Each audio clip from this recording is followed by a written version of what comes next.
সেনাবাহিনীকে ধ্বংসের পেছনে শেখ হাসিনার হাত ছিল বলে মন্তব্য করেছে আমার দেশ পত্রিকার সম্পাদক মাহমুদুর রহমান। বিকেলে নেক্সাস ডিফেন্স অ্যান্ড জাস্টিসের উদ্যোগে জাতীয় প্রেস ক্লাবে ৩৬ জুলাই পরবর্তী বাংলাদেশ সশস্ত্র বাহিনী সংস্কার কমিশন গঠন শীর্ষক আলোচনায় তিনি এই মন্তব্য করেন। এ সময় তিনি বলেন, বিডিআর বিদ্রোহের মাধ্যমে সেনাবাহিনীর মেরুদণ্ড ভেঙে দিয়েছে শেখ হাসিনা এবং সেই কাজে সেনাবাহিনীর একটি অংশ সাহায্য করেছে বলেও জানান আমার দেশ সম্পাদক। সব ধরনের লোভ লালসা ও ভয়ভীতি প্রদর্শন ছাড়াই সেনাবাহিনীকে নতুনভাবে গড়ে তোলার আহ্বান জানান মাহমুদুর রহমান। অনুষ্ঠানে আরও উপস্থিত ছিলেন আইনজীবী, কূটনৈতিক ও রাজনৈতিক ব্যক্তিরা। সেনাবাহিনী তাদের স্বার্থের জন্য সেখানে ৭৫ সালে তার পিতার বিরুদ্ধে বিদ্রোহ করেছিল, বাকশাল শাহীর পতন ঘটিয়েছিল এবং তখন তিনি সেনাবাহিনীকে ক্ষমা করতে পারেন নাই।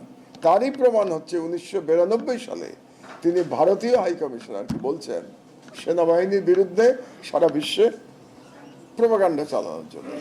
তো সেখান থেকেই তার যে সেনাবাহিনীকে ধ্বংস করাই যে তার উদ্দেশ্য ছিল সেটা পরিষ্কার হয়ে যায়।